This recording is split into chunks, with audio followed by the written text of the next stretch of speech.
Hi, Julia. Thanks for making time to speak to us today.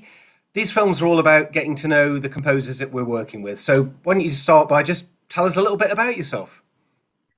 Yeah，我叫韩素婷，我的英文名叫做 Julia，我来自中国，然后我的本科是在英国北方皇家音乐学院就读的，然后我现在就读于英国皇家音乐学院，然后在我的学习期间，我有很多的机会与不同的艺术家合作，比如说舞者，然后电影导演，然后动画制作人，还有很多音乐总监等等。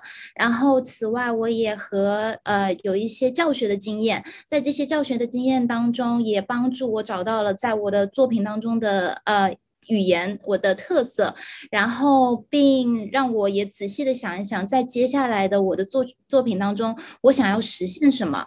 然后，在我的作品中，我想要找到在不同年龄层的小朋友或者是大人，在他们就是想要听到什么，然后我想要实现一个比较合乎逻辑的音乐，然后一般来说，在我的音乐里面是有故事背景的，然后这也是我的一个符号，在我的作品当中，所以我也是比较感兴趣，在这个 ABRSM 的这个就是项目里面，因为我想要知道说，小朋友的概念里面，他们想要知道什么，或者是他们想要从音乐里面得到一些什么，这比较重要。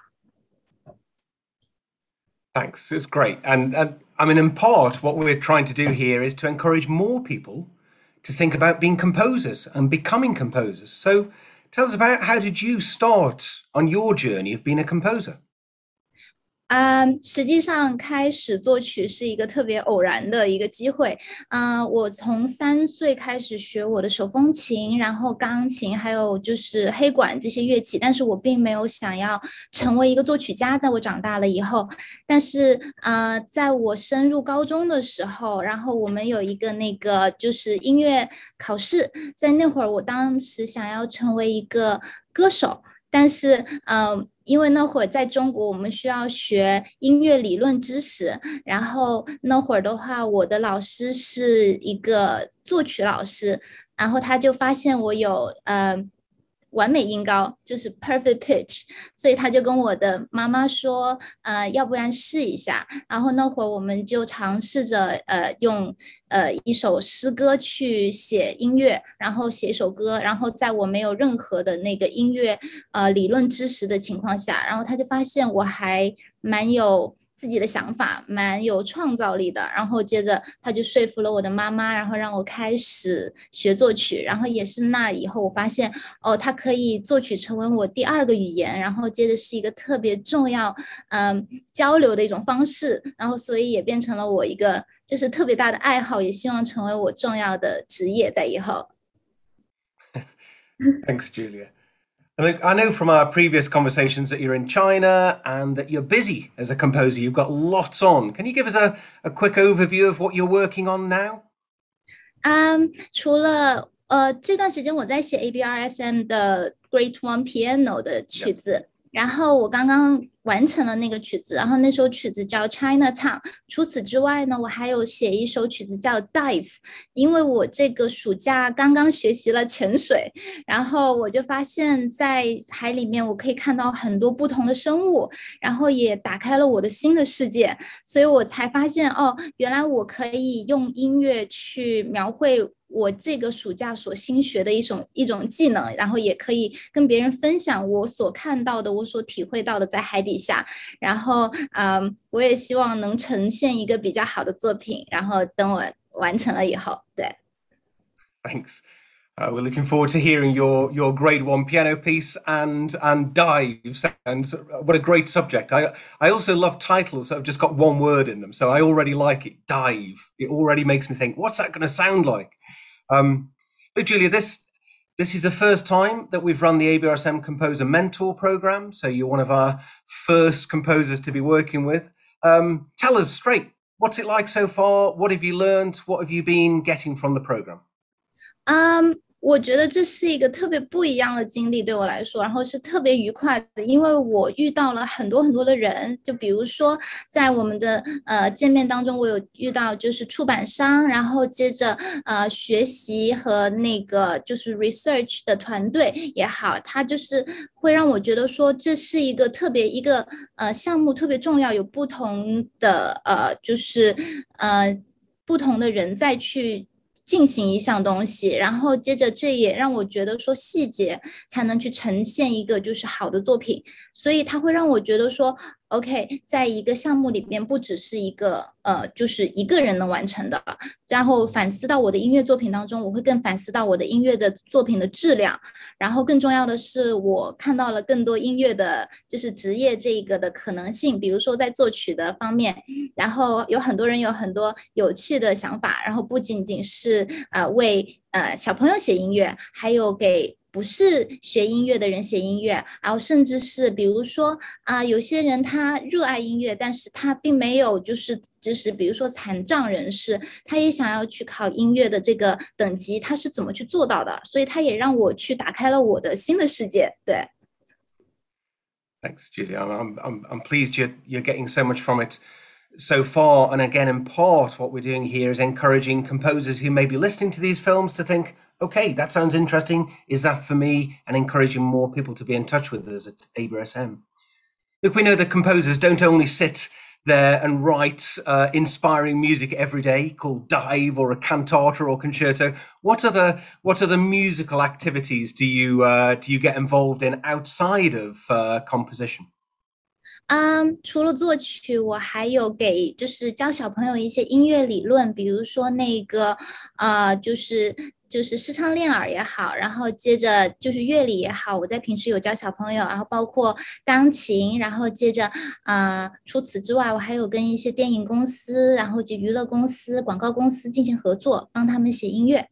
This question is very much around your journey as a composer, and we know that you've graduated from the Royal Academy of Music, and you've had various successes in terms of broadcasts and performances. But there will have been challenges along the way also, and things that have been barriers to progress. So we can all learn from those. What have some of the barriers and challenges been in your journey as a composer so far?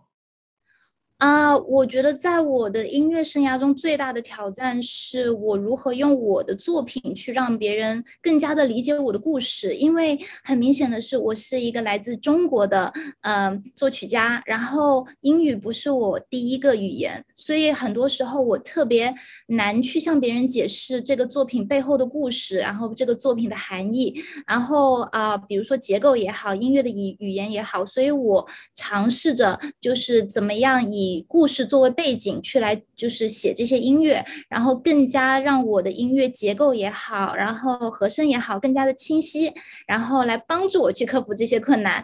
然后在我的作品当中，我也就是想要尝试更多别人想要就是得到别人想要知道的东西，就是他们想要给我的回馈也好，然后以及我也尽量的去理解说他们不同年龄层他们想要听到的故事、听到的音乐、听到的旋律也好，然后同时我也在努力的提升我的英文的水平，然后这样我才能更好的跟大家进行沟通。对。Thanks for being so open and honest there, Julian. I think particularly what I get from you as a creator and as a composer, that sense of telling a story and of narrative is really clear in your music. It's really clear in what drives you. And again, I'm really interested in that about telling a story, whether you're a writer, a visual artist, a dancer, or a musician. Is really important. Engaging people with telling a story, and that's there. It's in your music. It's in you as a creative person. So this is now in the realms of professional guidance, and anyone watching this who might be interested to know. In the arts, we often talk about the portfolio career. We don't just do one thing. There's no such thing as a composer who only composes or a performer who only performs. We do all sorts of different things. How does having a portfolio career support being a composer? How do all these things live together and support one another? 我觉得就是进行不同的音乐工作，首先对我们来说，就是可以成为一个更好的、全面的作曲家。然后，因为在这些经历当中，我们学到了，比如说音乐制作也好，然后作曲也好，然后接着当老师也好，你会更加的听到别人想要知道，就是听到别人的想法，然后学习怎么样去跟别人沟通。然后其次的是，它帮助我了解的音乐的一种逻辑性。让我知道说在他们的脑海里面想要听到什么，然后包括和声结构也好，主音的清晰度，还有以及不同的那个乐器的那个音域，都会对人的耳朵产生一定的影响。然后就是这可以让我知道说我在写一首曲子的时候，我怎么样才能去达到这个点。然后同时我以一个作曲家的身份，把这些我得到的信息放在我的作品当中。然后更重要的是，我可以在就是进行不同工作的时候，了解不同人身上发生的故事，这样我会得到很多的灵感。这样再让我写下一个作品的时候，我可以也许不是我自己的故事，我可以利用他们的故事放在自己的作品里面，也可以去帮助他们去传播这样的一个故事，这样一个信息，然后更加的成为一个更好的作曲家。对。Julia, thank you. I mean, as a final question from me, anyone listening and watching here who's a budding composer, it might be that they're a youngster at school, or it might be somebody who's coming later in life to wanting to compose and to create music. What advice would you have for them? How do you carry yourself as a composer? How could they get started? 我觉得作为一个作曲家，要始终保持一种好奇心的一个态度特别重要，因为我觉得我们一直可以向这个世界、向不同的人去学习，然后获得灵感。只有当我们知道说，一直想要去知道别人，想要去追寻、想要去探索的时候，想要知道他们喜欢什么时候，你才会想，就是看你的作品当中怎么样可以提高，怎么样可以去学习，然后怎么样去达成你自己的目标，在下一个作品当中。比如说我在写那个我们 Great One Piano 的时候，我就在想说那我在写的时候，小朋友的手有多大，他们能够到的范围有多大，然后接着如果说他们喜欢听的旋律是什么，怎么样的音乐才会让他们更加的有激情热情去学，然后这也是很重要的。所以我觉得保持好奇心是一个特别重要的事情。Thank you very much. You've hit on some really important things there about the practical nature, as well as being authentic and having your own voice, and a really important concept of being curious. That sense of wanting to know, wanting to find out, wanting to say something is a really important quality for anyone, but in particular for composers. So thank you so much. Julia, thank you for giving time today and an insight into you and your music. And we're enjoying working with you at ABRSM and look forward to more of that to come. So thank you again. Thank you.